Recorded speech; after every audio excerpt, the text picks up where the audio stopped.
Assalamualaikum warahmatullahi wabarakatuh. Hi guys, meet me again. I'm Mufida in my new video. Let's learn science together.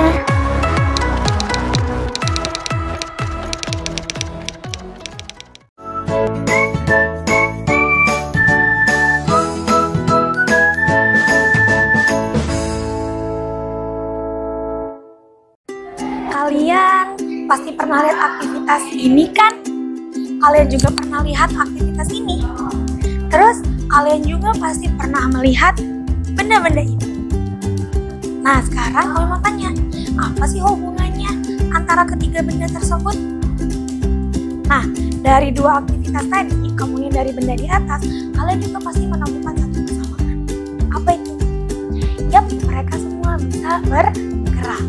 Ada manusia, kemudian ada hewan, dan ada mobil yang bisa bergerak. Tapi sekarang kami tanya, kalau mobil bisa bergerak, kenapa mobil tidak disamakan ke dalam makhluk hidup? Karena mobil tidak memiliki ciri makhluk hidup yang lain. Nah, sekarang kita lihat nih, kalau ini gimana? Apakah dia juga bisa bergerak? Bisa tidak? Kita kasih tahu jawabannya ya. Mereka juga bisa bergerak. Tapi bentuk pergerakannya itu berbeda. Dia tidak bergerak aktif seperti manusia dan seperti hewan. Mereka bisa bergerak, tapi hanya gerakan pasif. Kenapa sih Umi hari ini membahas tentang gerak? Yap, karena gerak merupakan salah satu ciri dari makhluk hidup. Nah, untuk video kali ini, Umi akan membahas mengenai sistem gerak manusia bagian pertama.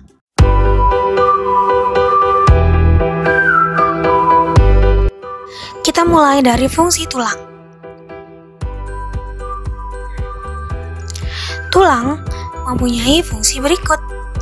Yang pertama, tulang berfungsi untuk menyokong tubuh, kemudian melindungi organ penting, tempat melekatnya otot, memberi bentuk tubuh, tempat pembentukan sel darah, dan alat gerak pasif.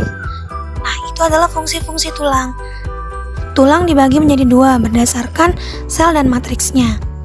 Yang pertama adalah tulang rawan atau kartilago, yang sel-selnya disebut sebagai kondrosit. Kemudian matriksnya tersusun atas serat kolagen dan kompleks protein karbohidrat yang disebut sebagai kondroitin. Yang pertama adalah tulang rawan hialin, matriksnya homogen, kuat, halus, dan transparan.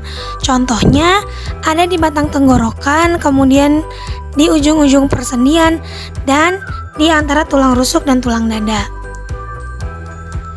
Yang kedua adalah tulang rawan elastis. Yang dia lentur, matriksnya mengandung serat elastis yang bercabang. Contohnya ada di epiglottis, bagian luar telinga, dan di ujung hidung. Kemudian yang terakhir adalah tulang rawan fibrosa yang kurang lentur dan matriksnya mengandung serat kolagen yang tidak teratur. Kemudian letaknya ada di antar ruas tulang belakang. Yang kedua adalah tulang keras atau osteon. Sel tulang keras disebut osteosit. Matriksnya terdiri atas kalsium, fosfor, protein, dan zat perekat. Ini adalah gambar dari sel tulang yang telah diperbesar. Kemudian ini adalah ada tulang spons dan tulang kompak. Kemudian ini adalah irisan melintang dari tulang. Kita lihat bagian-bagiannya ya. Bagian-bagian tulang keras terdiri dari lamela, yaitu matriks yang tersusun konsentris, artinya dia membentuk seperti lingkaran. Kemudian ada osteosit atau sel tulang, ada lakuna atau tempatnya osteosit. Selanjutnya ada kanalikuli yang merupakan penghubung osteosit dan osteosit lainnya, dan saluran Havers. Kemudian saluran Havers sendiri mempunyai fungsi sebagai tempat pembuluh darah yang berfungsi untuk menyuplai makanan untuk osteosit. Berdasarkan sifat matriksnya, tulang keras dibagi menjadi dua. Yang pertama adalah tulang kompak. Matriksnya rapat dan padat, misalnya ada di bagian luar tulang pipa. Kemudian tulang spons, matriksnya berongga, misalnya di tulang pipi dan tulang pendek. Nah, ini adalah gambarnya. Jadi tulang spons itu ada di bagian dalam, sedangkan tulang kompak ada di bagian luar.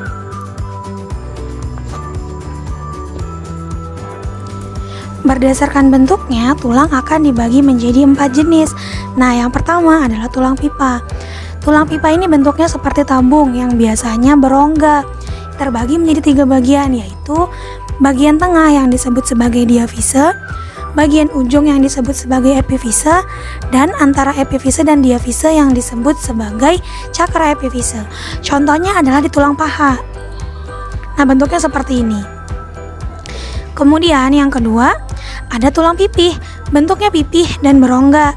Contohnya tulang tengkorak, tulang rusuk, tulang dada, dan tulang belikat. Nah, ini bentuknya. Bentuknya pipih. Kemudian yang selanjutnya adalah tulang pendek yang berbentuk silindris dan pendek-pendek. Ditemukan pada pergelangan kaki dan pergelangan tangan. Bentuknya seperti ini. Ini Umi ambil contohnya ada di ruas-ruas jari. Yang terakhir adalah tulang tidak beraturan yang bentuknya tidak beraturan. Ditemukan di wajah, tempurung lutut, dan tulang belakang. Ya, coba kalian bayangkan aja lah gimana kalau misalnya wajah kita itu dibentuk dari tulang pipih. Pasti dia tidak punya bentuk sama sekali kan?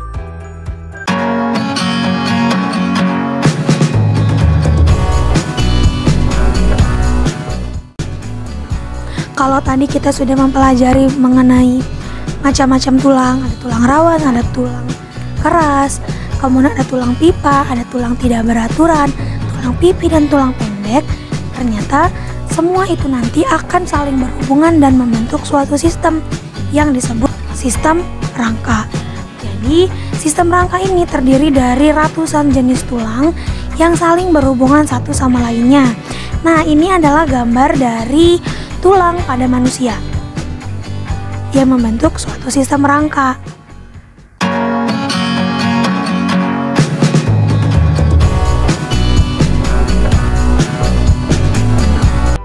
Rangka pada manusia dibagi menjadi 2 bagian. Yang pertama adalah rangka aksial atau sumbu tubuh yang terdiri dari rangka tengkorak yang disusun oleh tulang dahi, tulang ubun-ubun, tulang pelipis, tulang tengkorak belakang, tulang baji, tulang air mata, tulang hidung, tulang pipi, tulang rahang atas, tulang lidah, dan tulang rahang bawah.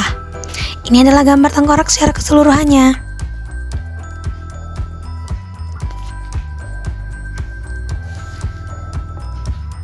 Lalu rangka aksial juga terdiri dari tulang dada dan tulang rusuk, yang terdiri dari 7 tulang rusuk sejati, 3 tulang rusuk palsu, dan 2 tulang rusuk melayang, serta tulang leher dan tulang dada.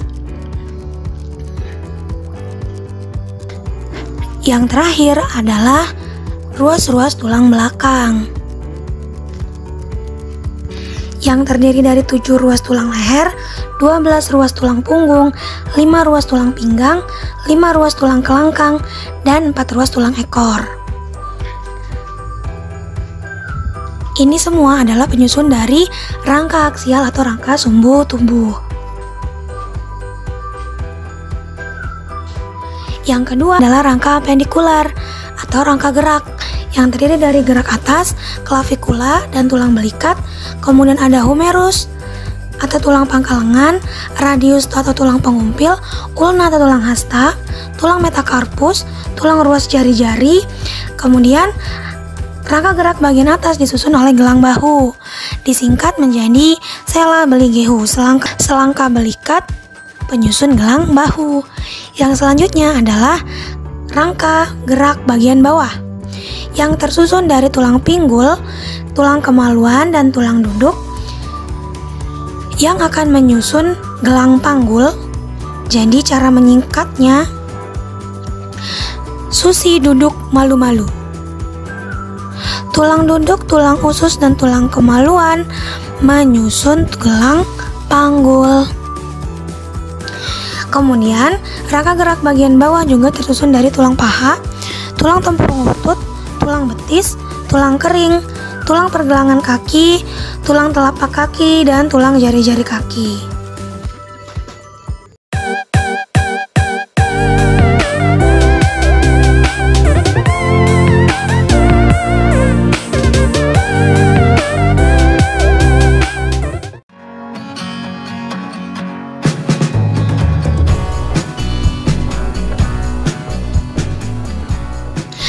kita sudah mempelajari mengenai tulang, kemudian sistem rangka pada manusia.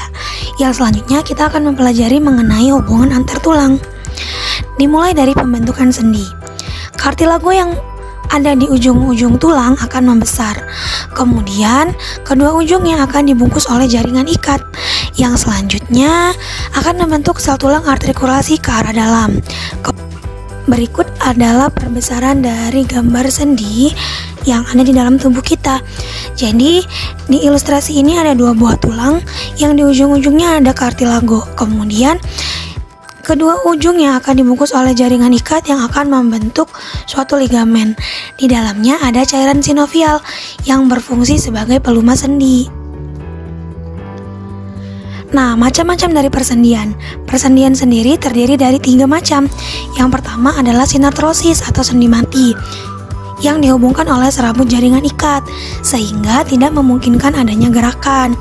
Sinartrosis akan dibagi menjadi 2. Yang pertama adalah sinfibrosis, yang dihubungkan oleh serabut jaringan ikat padat. Contohnya ada di tulang tengkorak kita, kemudian ada di tulang rusuk dan tulang dada. Sinartrosis yang kedua adalah sinkondrosis, yang dihubungkan oleh kartilago hialin. Contohnya ada di antara epifisis dan diafisis. Kemudian sendi yang kedua adalah amfiartrosis atau sendi kaku, yang dihubungkan oleh kartilago sehingga memungkinkan gerakan secara terbatas. Amfiartrosis juga dibagi menjadi 2. Yang pertama adalah simfisis, yang dihubungkan oleh kartilago serabut pipi. Contohnya ada di ruas-ruas tulang belakang. Kemudian sindesmosis, yang dihubungkan oleh jaringan ikat serabut dan ligamen. Contohnya ada di hubungan antara tulang betis dan tulang kering. Kemudian kalian pasti sudah sering mendengar sendi gerak atau disebut juga sebagai diartrosis, yang dihubungkan oleh jaringan ikat sehingga memungkinkan gerakan secara bebas.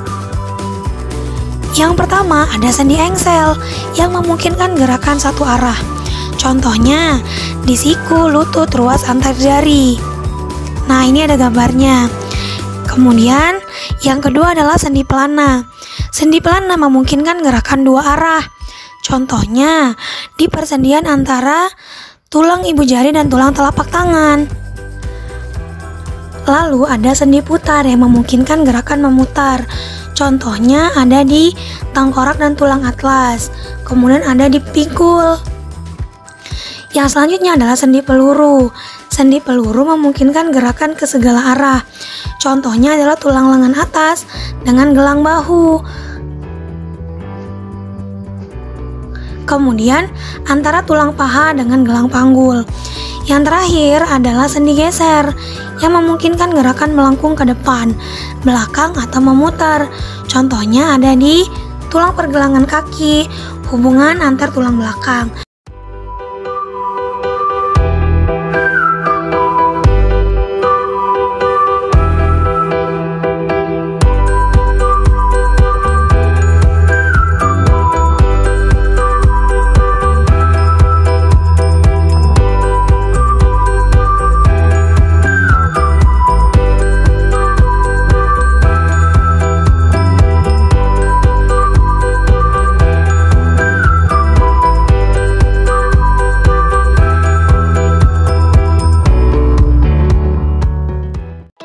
Dengan munculnya kuis tadi, maka berakhir pula materi pada hari ini.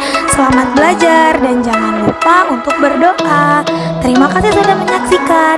Wassalamualaikum warahmatullahi wabarakatuh. See you in my next video.